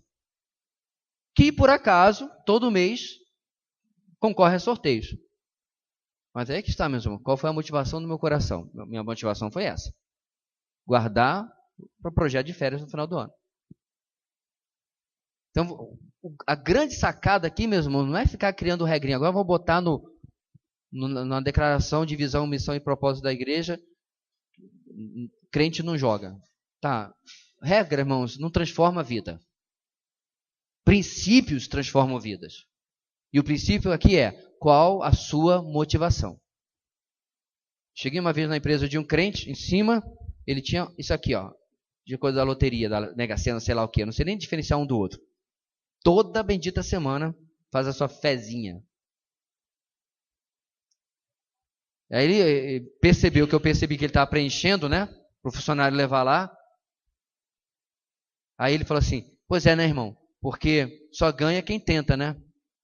Aí eu falei assim, pois é, a única coisa que a gente tem que se perguntar, eu disse para ele, é saber se Deus quer que nós tentemos. Não é se Deus quer que nós ganhemos. Se Deus quer, se quer que nós tentemos aquilo lá. Diga, mudou de ideia? Ok. Com os seguintes fatores, é o terceiro negrito aí, irmãos, com os seguintes fatores, os seguintes fatores têm influenciado seus gastos e seu estilo de vida. Escreva a sua resposta para cada um desses fatores listados abaixo.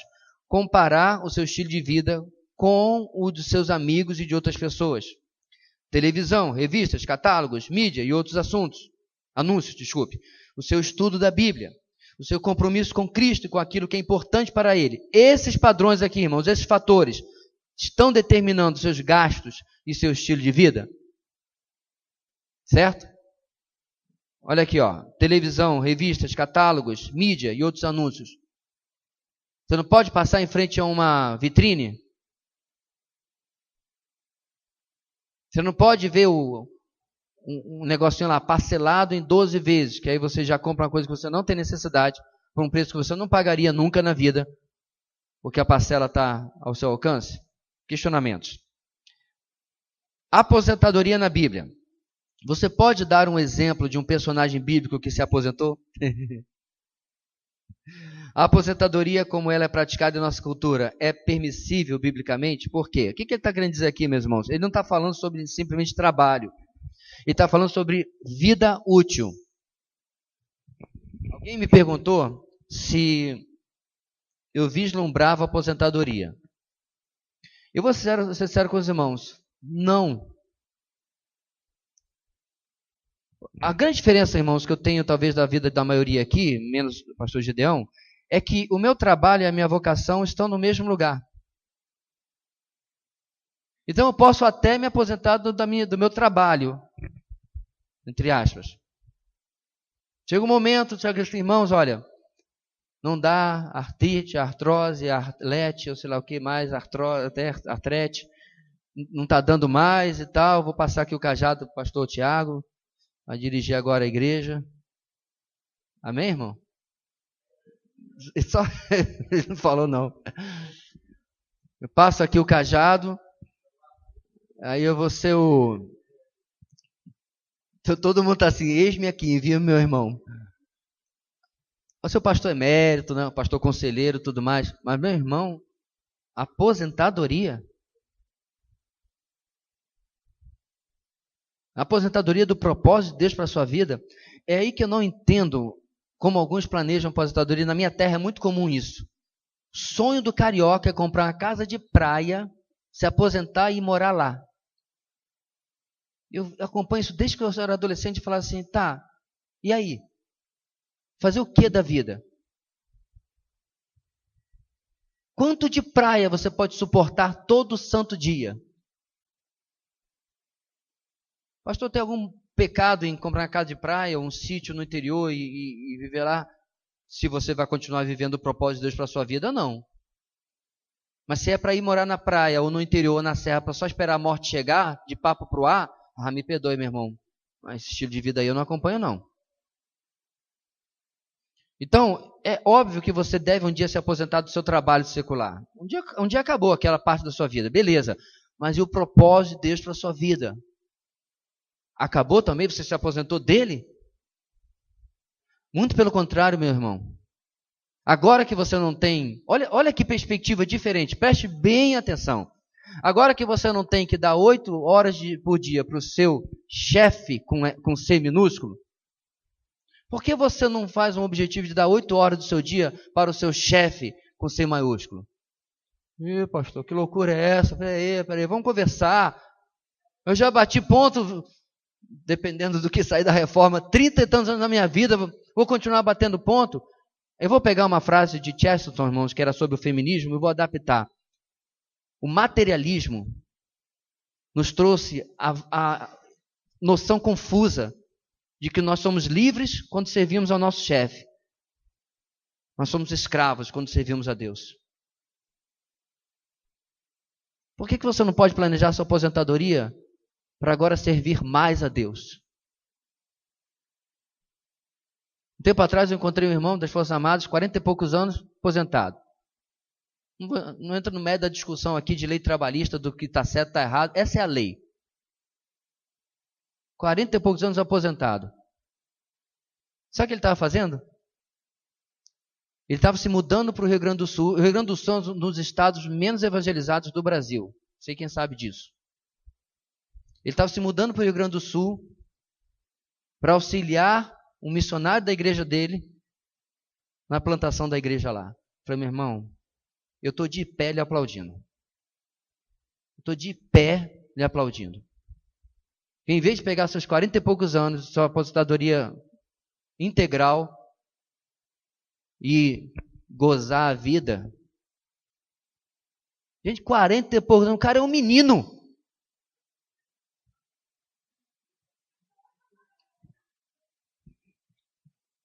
Tem condição dessa criatura aí comprar uma praia em Arraial do Cabo, sei lá, já carrega e vai, passa o resto da vida de papo pro ar. Sabe o que eu acho mais interessante também, irmãos? Às vezes a criatura se aposenta bem, né? Aposentadoria boa, tá lá, né? Trabalho. O que ele faz? Arranja outro trabalho. Vai entender o bendito do ser humano. E crente, por que não vai servir a Deus? Não estou me referindo, irmão, daquele que se aposenta mal, ganhando um salário mínimo. Tem que trabalhar. Felizmente, essa é a realidade da miséria do nosso país. Mas eu já conheci várias pessoas que se aposentaram bem, emprego federal, cargo superior. E aí o que arranja? Ficou entediado de ficar em casa 2, 3 anos. Aí volta para o mercado de trabalho. Por que não vai servir a Deus? Quando esse irmão me contou esse exemplo, irmãos, eu falei, rapaz, já pensou? Vamos aqui, irmãos, País das Maravilhas. Já pensou se 30% dos crentes aposentados pensassem a mesma coisa? Você tem ideia de quanto um missionário plantador de igreja precisa do apoio de um crente mais maduro? Quando nós começamos a vida dele, irmãos, nós vamos começar do zero, sem ninguém. Do nada, surgiram aí 12, 15 irmãos que souberam do projeto. Eu não convidei ninguém. Estão aqui até hoje a Marcela e o Ronaldo e a Jane. Não chamei ninguém. E eles vieram. E foi muito melhor começar com 10, 12, 15, que primeiro tivesse alguma noção para ajudar os mais novos, do que começar sozinho, como muitos estão fazendo hoje. E como eu faria também, se fosse a vontade de Deus. O meu ponto aqui é que eu tenho certeza que esse missionário lá no Rio Grande do Sul, rapaz, ele vai orar ajoelhado no caroço de milho, todo dia agradecendo a Deus. Está recebendo um camarada novo, menino, na flor da idade, disposto, que tem todo o tempo do mundo, porque não trabalha mais, disciplinado, né, vida das Forças Armadas, o cara sabe o que fazer, missão dada e missão cumprida. Né, Diego? Manda quem pode, obedece quem tem juízo. Preparado biblicamente. Não conheci esse missionário não, mas falei, rapaz, Natal chegou cedo para ele, ó. Perspectiva da eternidade. Para terminar, irmãos, o líder cristão e as finanças, estão aí alguns textos. Não temos condição de ler esses textos todos, é para isso que você tem o seu tempo em casa. A mulher no mercado de trabalho, outro tema que tem sido inclusive abordado bastante em Tito 2, vou deixar para lá, para aquela ocasião lá. Não deixar para lá não, irmãos, deixar para aquele curso lá tratar mais detalhadamente sobre isso. Herança, testamento, direito de sucessão, litígio e processos judiciais. Olha aí o texto de 1 Coríntios 6 que eu falei. Você sabia que crente não processa crente? Leva para a liderança da igreja. Pastor, quando for de igreja diferente, leva para as lideranças das igrejas. Está aqui, irmãos. Leia Coríntios 6. Finanças nos negócios, responsabilidade do empregador e do empregado, sociedade. E aí tem um livro sugerido de Larry Burkett, ou Burkett, Negócios à Luz da Bíblia. Finalmente, procedimentos legais para resolver pendências com o Banco Central, SPC e Serasa. Veja o guia, saiba como evitar inadimplência e garantir o seu futuro. Tem aí a dica no site do Serasa. O guia também que contém orientações sobre diversos assuntos que podem ser úteis: inadimplência, saídas para o endividado, compradores compulsivos, como regularizar pendências. Alguma dessas coisas, nós vamos tratar mais à frente de maneira mais prática, mas, em resumo, o que nós temos que fazer é tomar decisões difíceis. Lembra que eu falei de meter a tesoura no cartão de crédito? Talvez você precisa chegar lá na Receita, ou sei lá onde que é que você está, enrolado, dizer assim, como é que a gente faz? Negociar sua dívida, parcelar. Saiu agora, inclusive, um outro outro de parcelamento de dívida, irmãos. Como é o termo mesmo? Refis, isso. FIES é outra coisa completamente diferente. Saiu outro refis agora, chega lá, devo, não nego, em quantas vezes eu posso pagar? É resolver os problemas e adequar o seu orçamento àquilo que está acontecendo. Caso contrário, nunca vai se resolver. Página 22, semana que vem. Finanças, desafios para a liderança. Meus irmãos, vamos ler em casa. Aqui tem poucos textos agora, né? Mas ainda assim tem bastante texto, não texto bíblico. Vamos ver se nós conseguimos cobrir até a página 25 na semana que vem. Ok? Alguma pergunta, queridos? Diga, precisa do Mike lá rapidinho.